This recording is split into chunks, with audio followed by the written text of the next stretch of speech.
Banking गुरु channel में आपका स्वागत है।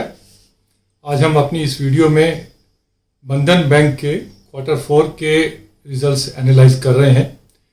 बंधन बैंक पे हम फर्स्ट टाइम वीडियो बना रहे हैं। हो सकता है ये वीडियो थोड़ा लंबा बने क्योंकि काफ़ी इश्यूज हैं जो हमें एक्सप्लेन करने हैं। सबसे पहले स्टार्ट करते हैं कि इनकी year on year financial position कैसी रही। लोन्स तकरीबन 21% बढ़े और डिपॉजिट्स तकरीबन 36% बढ़े। That is the good performance on the part of the Bandhan bank. हालांकि डिपॉजिट्स तो क्योंकि लिक्विडिटी काफ़ी है तो सभी बैंकों के बढ़े हैं, बट लोन बुक भी इनकी 21% बढ़ी है। That is good on their part. Quarterly numbers पे आते हैं, थोड़ा डिटेल में देखना पड़ेगा। इंटरेस्ट इनकम 3,300 करोड़ थी लास्ट क्वार्टर में, अभी है 3,000 करोड़, तकरीबन 300 करोड़ कम हो गई है। लेकिन अगर इसको हम देखें कि 525 करोड़ का इन्होंने इंटरेस्ट रिवर्सल किया है तो हमें ये समझ आ जाएगा कि अगर 525 करोड़ इंटरेस्ट रिवर्सल जो सुप्रीम कोर्ट की रूलिंग की वजह से जो अकाउंट्स एनपीए नहीं हुए थे, अब इन्होंने एनपीए डिक्लेयर किए हैं, उसका जो इंटरेस्ट रिवर्सल भी करना पड़ा, उसकी वजह से 525 करोड़ का हिट लगा है। अगर इसको साइड पे रखें तो इनकी इंटरेस्ट इनकम बढ़ी ही है, कम नहीं हुई है। इंटरेस्ट ऑन इंटरेस्ट जो बैंकों को पे करना पड़ा, बंधन बैंक को तकरीबन 13 करोड़ का इंटरेस्ट ऑन इंटरेस्ट पे करना पड़ा, जो अभी तक गवर्नमेंट से रिमबर्समेंट नहीं मिली है। अदर इनकम 234 करोड़ बढ़ गई, जो अच्छी बात है। ऑपरेटिंग एक्सपेंसेस 104 करोड़ से बढ़ गए, जो अच्छी बात नहीं है। ऑपरेटिंग एक्सपेंसेस कंट्रोल में रहने चाहिए। ऑपरेटिंग प्रॉफिट 185 करोड़ से कम हो गया। अब ये भी बेसिकली अगर 525 करोड़ का इंटरेस्ट रिवर्सल ना होता तो ऑपरेटिंग प्रॉफिट भी इनका बढ़ के दिखना था। There is a increase in provisions of 526 crore, mainly because जो एनपीए इन्होंने डिक्लेयर नहीं किए हुए थे वो अब एनपीए डिक्लेयर कर दिए हैं, तो इनको प्रोविजन भी बढ़ाना पड़ा है।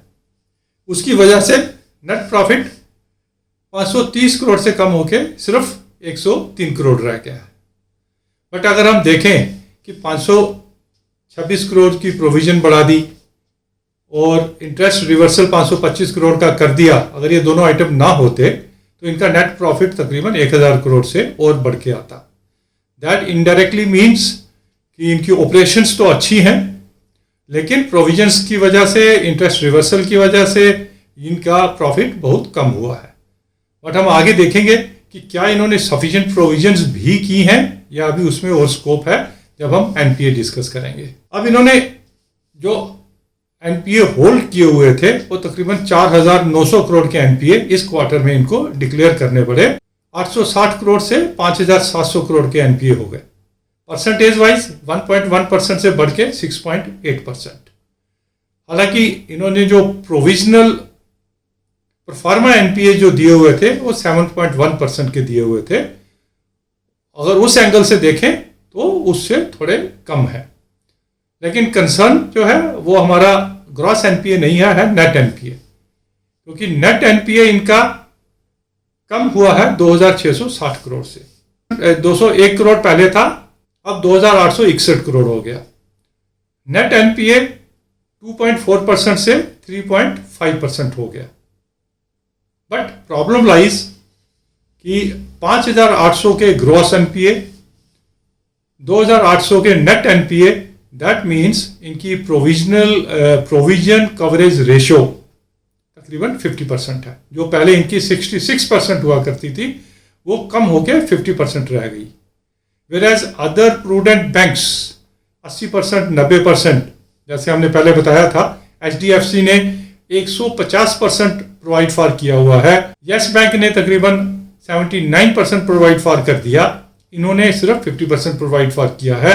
अगर ये ज्यादा प्रोविजन करते विच वाज रिक्वायर्ड तो ये लॉस में चले जाते। यहीं पर एक और एरिया ऑफ कंसर्न, 615 करोड़ के लोन इन्होंने रिस्ट्रक्चर किए। आरबीआई के हिसाब से रिस्ट्रक्चर्ड लोन पे 10% प्रोविजन रखनी पड़ी, 62 करोड़ की इन्होंने प्रोविजन कर दी। बट 615 करोड़ की जो रिस्ट्रक्चर्ड लोन है, इसमें से कितने लोन एनपीए होंगे ये देखने की बात है। जब ये एक्चुअली मोरेटोरियम के बाद एक्चुअल जब ये रीपेमेंट पे आएंगे तब पता चलेगा कि इनकी क्वालिटी क्या है।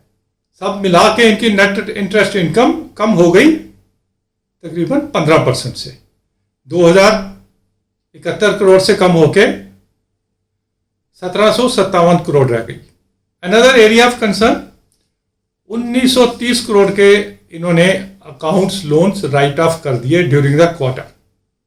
अगर ये राइट ऑफ ना करते तो टू दैट एक्सटेंट इनके ग्रॉस एनपीए बढ़ जाते। तो माना जाए ग्रॉस एनपीए 4900 नहीं बढ़े, 4900 प्लस 1930 तकरीबन 7000 करोड़ के इनके एनपीए ग्रॉस एनपीए होते।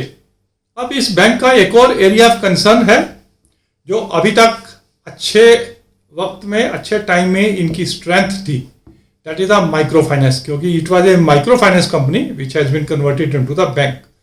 60% of the loan portfolio is their microfinancing, which is in nature unsecured loans. और जब भी स्ट्रेस होती है तो अनसिक्योर्ड लोन्स में डिफॉल्ट ज़्यादा होते हैं। हालांकि इनकी रिकवरी सिस्टम अच्छा है, लेकिन पेंडेमिक की वजह से टेम्पोरेरीली असम और बंगाल के इलेक्शन की वजह से इनकी जो रिकवरी है वो कम हुई है। और यही जो एक एडवांटेज था इनका माइक्रो फाइनेंस का लोन पोर्टफोलियो, ये अब एक डिसएडवांटेज दिख रहा है सेकेंड वेव की वजह से और इन इलेक्शंस की वजह से, जिस समय रिकवरीज बहुत कम दिख रही हैं। 83% की इनकी रिकवरीज आनी शुरू हो गई हैं, जो पहले 90-95% तक होती थी। Another area of concern for the Bandhan bank is तकरीबन 50% इनका बिजनेस लोन पोर्टफोलियो असम और बंगाल से आता है। They are trying to expand throughout India, but अभी भी 50% कंसंट्रेशन इन दो स्टेट्स में ही है। डिपॉजिट फ्रंट पे इनका एक पॉजिटिव देखें तो ये है कि इनकी तकरीबन कासा रेशो जो है 43.4% है। इनकी माइक्रो फाइनेंस होने की वजह से, इनका बेस रूरल होने की वजह से अच्छा खासा रेशो इनका है, which goes as a positive point for the Bandhan bank. Low cost deposits इनको मिल जाते हैं। अब ये तो ठीक है कि वन टाइम इन्होंने सुप्रीम कोर्ट रूलिंग की वजह से ग्रॉस एनपीए डिक्लेयर कर दिए, इंटरेस्ट रिवर्सल कर दिया, लेकिन क्या this is only a one time exercise? Only God knows, because the stress, the way the corona phase 2 में केसेस आ रहे हैं, वी आर नॉट श्योर कि कब तक पीक आएगी और ये कितना आगे तक लिंगर ऑन करेगा और इसका इम्पैक्ट बॉर्वर्स पे, इकोनॉमी पे और बैंकों पे कितना पड़ेगा, ये ओनली टाइम विल टेल। तो इसलिए ये कहना कि worst quarter for the Bandhan bank is over, that is not right. Still another 2-3 quarters the stress we are able to see, और उस स्ट्रेस की वजह से प्रॉफिट, यूं ही इनकी प्रोविजनिंग भी ज़्यादा नहीं किया हुआ है, तो नेक्स्ट क्वार्टर अगर हालात ठीक नहीं होते हैं तो this bank will be showing quarter-on-quarter loss. Now let us come to the share price. At one point of time, 2018, the Bandhan Bank share price was 720, and lowest we have seen is March-April 20, 192 rupees. आज की date में 300 rupees का share है।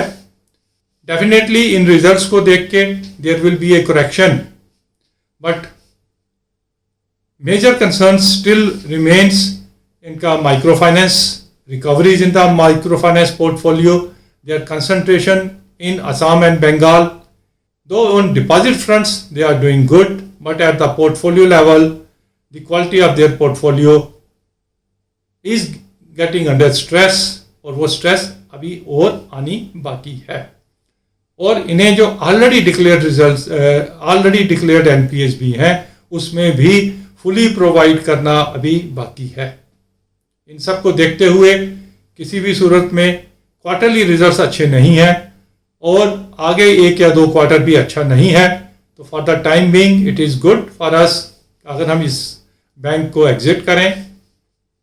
और 1-2 quarter के बाद, क्योंकि इनका जो ब्रांड वैल्यू है, बंधन की ब्रांड वैल्यू माइक्रो फाइनेंस होने की वजह से एक अच्छी ब्रांड वैल्यू है, another 2-3 quarters we can have a relook to the bank and we can reinvest in this bank if the stress in their portfolio, in the loan portfolio, is reduced. At present भी price earning ratio अगर देखें तो 18 की price earning पे है, which is reasonable for a bank, but क्योंकि the future is not very clear as far as the quality of assets are concern, तो we can not say कि at this price earning it will remain. ये आगे जाके अगर loss में चला जाता है तो it will be a difficult call for us to exit at that time. It is better to exit now for the time being from this bank share. Thank you very much for watching this video. अगर आपको ये बंधन bank का analysis अच्छा लगा तो हमारे video को लाइक कीजिए और अपने कमेंट्स भी भेजिए. Please refer our channel to your friends and relatives also, so that in future also we can bring good financial analysis for you on banking and financial related issues. Thank you.